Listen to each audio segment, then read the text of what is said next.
Modal utamanya cuma pakai mie murah yang isinya banyak, kita bisa menghasilkan cuan dari rumah. Bisa juga dijadikan sebagai ide sarapan atau lauk makan siang.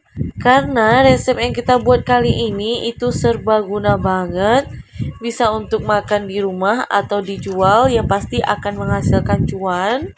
Buat teman-teman yang penasaran cara pembuatannya, langsung aja nonton hingga selesai. Sebelum lanjut, jangan lupa tekan tombol subscribe dan membunyikan lonceng notifikasinya agar tidak ketinggalan resep-resep simpel selanjutnya. Terima kasih.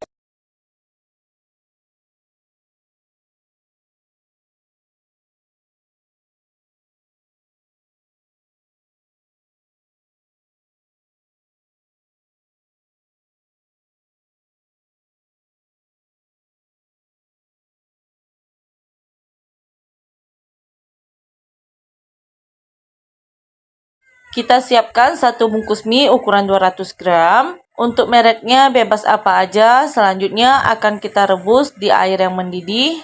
Untuk mie-nya saya remukkan terlebih dahulu, tapi jangan sampai hancur.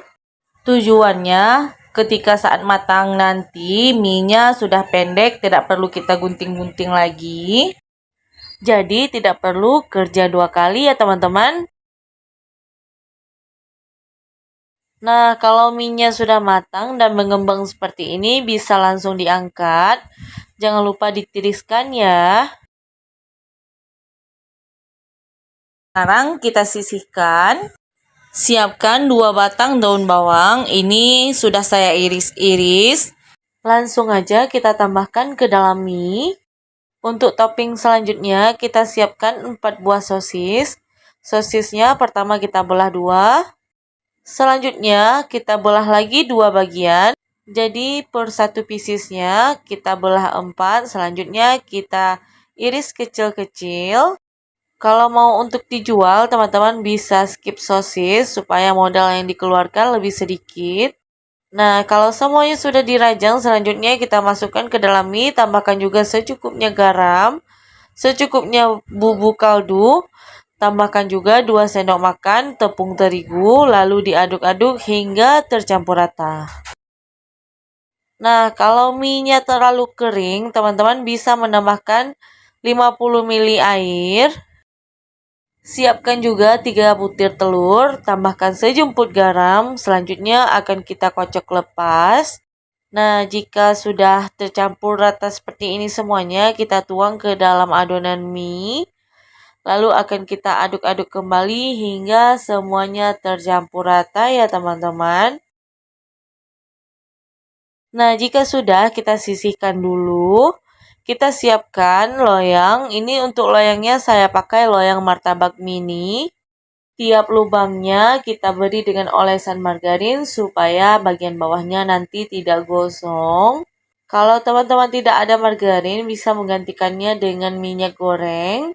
Ini sama aja karena tujuannya supaya bagian bawahnya lebih matang, tapi kita pakainya hanya sedikit minyak, jadi lebih sehat ya teman-teman. Nah, setelah itu kita isi lubang dengan adonan, selanjutnya kita tekan-tekan hingga padat. Lalu bagian atasnya kita beri dengan margarin.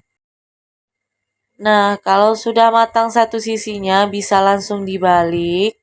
Ini apinya jangan besar kali ya teman-teman, karena takutnya bagian bawahnya cepat gosong. Cukup pakai api sedang cenderung kecil aja. Yang penting kalau satu sisinya sudah kuning keemasan, bisa langsung dibalik. Kalau dua sisinya sudah matang, bisa langsung diangkat. Karena kalau kelamaan dia akan gosong. Nah, untuk satu resep ini saya mendapatkan 36 pieces. Kalau teman-teman mau untuk dijual, bisa menjualnya dengan harga 1000 atau 2000-an. Tergantung modal yang sudah dikeluarkan, dihitung dengan jasa pembuatannya juga ya, agar kita tahu berapa untung yang harus kita ambil. Nah, sekarang lakukan hingga selesai. Oh ya, buat teman-teman yang baru menemukan channel ini, saya ucapkan selamat datang. Semoga betah ya teman-teman. Buat teman-teman yang sudah mensubscribe dan mensupport akun ini, saya ucapkan banyak terima kasih. Semoga usaha teman-teman laris manis. Yang belum subscribe, saya mohon dukungannya dengan menekan tombol subscribe dan membunyikan lonceng notifikasinya. Dan saya tunggu komentar-komentar yang membangun di kolom komentar ya teman-teman. Terima kasih. Oh ya, untuk tipsnya, jika teman-teman tidak ada loyang martabak mini seperti ini, bisa menggunakan teflon. Yang penting sekali tuang 1 sendok makan. Nah, ini setelah matang hasilnya banyak sekali ya teman-teman. Untuk cara penyajiannya sendiri, teman-teman bisa memberikannya saus dan sedikit mayonaise tergantung selera teman-teman dan persediaan di rumah ya. Ini cocok sekali kita jadikan sebagai lauk ataupun sebagai ide jajanan yang bisa kita jual di rumah karena hasilnya sangat banyak dan rasanya sangat enak. Terima kasih.